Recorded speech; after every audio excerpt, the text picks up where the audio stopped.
नमस्कार साथियों, तो आपका स्वागत है इस YouTube channel of text book super coaching. मैं आपका लाइफ साइंस एजुकेटर डॉक्टर आशीष। आज बात करूंगा फिर से एक क्विक रिकैप, बहुत जल्दी जल्दी चीजों को रिकॉल करेंगे, एग्जाम नजदीक है। सम एंडोक्राइन डिसऑर्डर्स, नाम याद रखने आपको डिसऑर्डर का नाम, और वो डिसऑर्डर किस हार्मोन के इम्बैलेंस की वजह से, हार्मोन का लेवल अप हो रहा है या डाउन हो रहा है, बिल्कुल एक मैच ऑफ द कॉलम करके क्वेश्चन बनेगा, या फिर सीधा सीधा डिसीज का नाम पूछा जाएगा। इसलिए बिल्कुल क्विक रिकैप करेंगे। रात को 9 बजे जरूर जुड़ना मेरे साथ, लाइव क्लास होती है। यूट्यूब चैनल को सब्सक्राइब कर लो और इसका पीडीएफ आपको टेलीग्राम ग्रुप पर मिलेगा। इस टेलीग्राम ग्रुप को ज्वाइन कर लो, स्कैन कर लेना, ठीक है। और सेशन को लाइक करें ज्यादा से ज्यादा। चलो भाई, बात करते हैं। अगर मैं कुछ एंडोक्राइन डिसऑर्डर की बात करूं, तो भाई हमारे पास डिफरेंट मेजर एंडोक्राइन ग्लैंड्स होते हैं।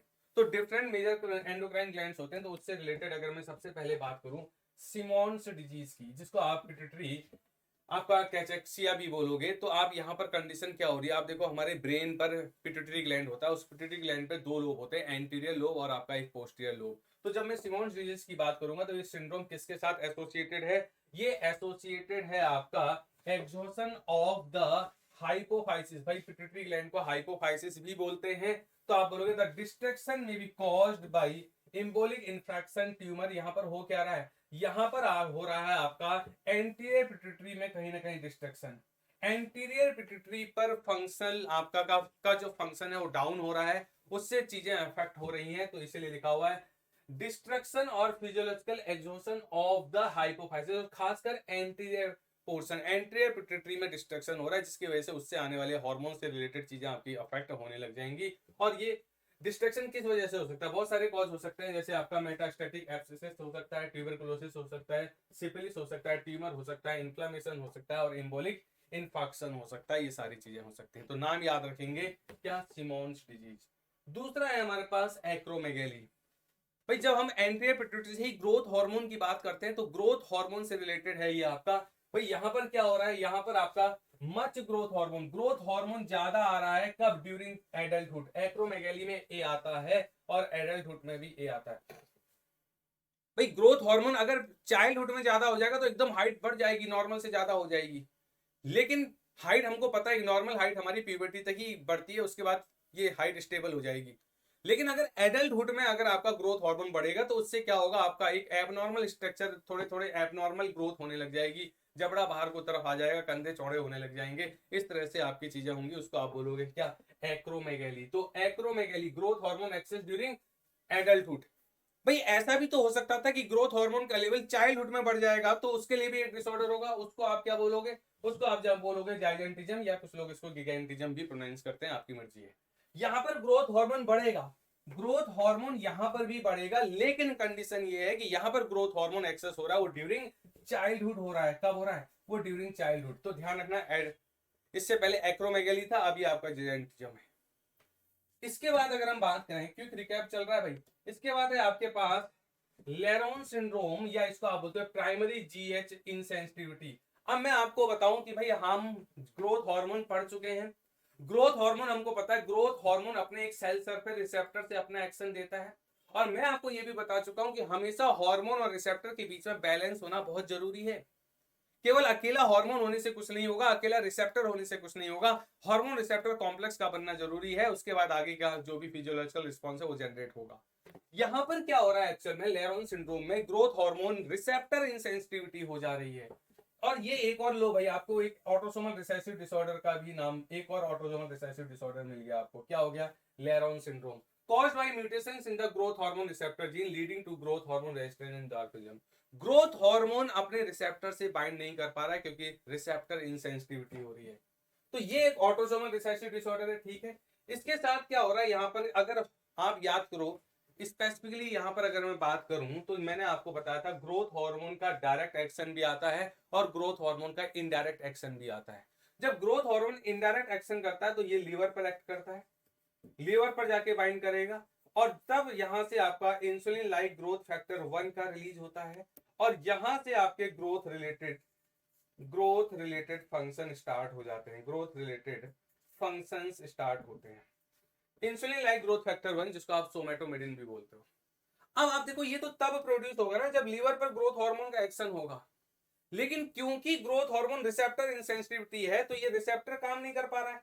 और ये रिसेप्टर काम नहीं कर पा रहा, ग्रोथ हार्मोन कितना भी है, ग्रोथ हार्मोन है, ग्रोथ हार्मोन की कमी नहीं हो रही है, ग्रोथ हार्मोन है लेकिन वो रिसेप्टर काम नहीं कर पा रहा, जिसकी वजह से आईजीएफ नहीं बनेगा। आईजीएफ नहीं बनेगा तो इसका मतलब ग्रोथ रिलेटेड आपकी जो डेवलपमेंट है वो अफेक्ट हो जाएंगी। इसलिए यहाँ पर लेयरॉन सिंड्रोम में जनरली आपका आईजीएफ से रिलेट कर देते हैं इसको। तो हमने कहा failure to generate insulin like growth factor 1 in response to growth hormone. ठीक है, तो ग्रोथ हार्मोन का लेवल नॉर्मल या ज्यादा है लेकिन आईजीएफ नहीं बन रहा है, और आईजीएफ नहीं बन रहा तो उससे रिलेटेड फंक्शंस अफेक्ट हो जाएंगे। ठीक है जी, तो ये हो गया। इसके बाद अगर मैं बात करूं गॉइटर, भाई गॉइटर तो पता ही है, गले में बड़ी सी गांठ हो जाती है जिसको आप क्या बोलते हो, थायराइड, सिंपल आयोडीन की डेफिशिएंसी से हो रहा है। तो आपने कहा नोटिसेबली इनलार्ज थायराइड ग्लैंड, भाई हमको पता है थायराइड हार्मोन बनाने के लिए आयोडीन चाहिए।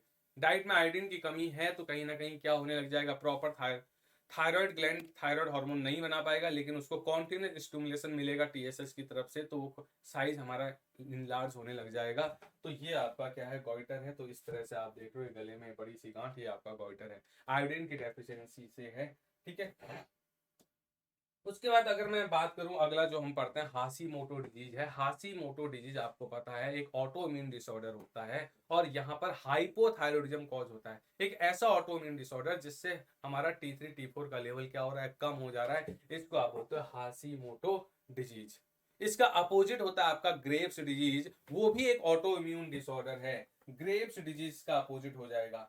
ग्रेव्स डिजीज भी एक ऑटो इम्यून डिसऑर्डर है, लेकिन यहाँ पर हाइपर थायरॉयडिज्म लीड होता है। यहाँ पर हाइपर थायरॉयडिज्म लीड होता है, तो ध्यान रखना हाशीमोटो में थायरॉयडिज्म हाइपो वाली कंडीशन है, और ग्रेव्स में आपका हाइपर है। ग्रेव्स और आपका हाशीमोटो दोनों ऑटो इम्यून डिसऑर्डर्स हैं। ठीक है, इसके बाद अगर और रिकॉल करूं तो अगला आ जाता है आपका कुचिंग सिंड्रोम। कुचिंग सिंड्रोम में क्या हो रहा है, यहाँ पर आपका कौन सा hormonal disorder caused by high level of hormone cortisol. Cortisol को क्या बोलते हैं आप, ग्लूकोकॉर्टिकॉइड। तो ग्लूकोकॉर्टिकॉइड का लेवल नॉर्मल से ज्यादा हो रहा है, कंडीशन कहला रही कुचिंग सिंड्रोम। कुचिंग सिंड्रोम, और कॉर्टिसोल कहां से आता है, एड्रिनल कॉर्टेक्स से आता है, ये भी ध्यान में रखेंगे। उसके बाद एडिसन्स डिजीज, यहां पर क्या हो रहा है, एड्रिनल इनसफिशियंसी हो रही है। स्पेसिफिकली कौन सा एड्रिनल इनसफिशियंसी, हमने कहा जो एड्रिनल कॉर्टेक्स से स्पेसिफिकली मिनरलोकॉर्टिकॉइड और ग्लूकोकॉर्टिकॉइड की कमी हो रही है। मिनरलोकॉर्टिकॉइड में एल्डोस्ट्रॉन और ग्लूकोकॉर्टिकॉइड में कॉर्टिसोल, इन दोनों का लेवल कम हो रहा है। तो आपने लिखा primary adrenal insufficiency, Edison's disease है ये। इसके बाद एक और अगर मैं बात करूं, उसको आप बोलोगे कोन सिंड्रोम। तो कोन सिंड्रोम में क्या हो रहा है, प्राइमरी हाइपर एल्डोस्ट्रोन। यहां पर आपका क्या हो रहा है, कोन सिंड्रोम में एल्डोस्ट्रोन का लेवल हाई हो जा रहा है।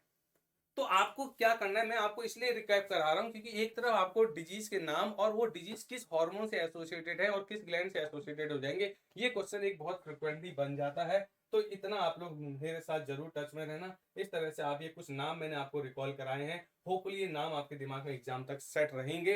तो मेरे साथ आप लोग जरूर जुड़े, रात को 9 बजे मैं आपके साथ यहाँ पर कनेक्ट होता हूँ। ठीक है, रात को 9 बजे जरूर जुड़ेंगे। टेलीग्राम ग्रुप पर ये पीडीएफ मिल जाएगा, तो टेलीग्राम ग्रुप आप लोग जरूर ज्वाइन करके रखना। ठीक है, तो मिलता हूँ अगले वीडियो में, तब तक ले बाय बाय, टेक केयर।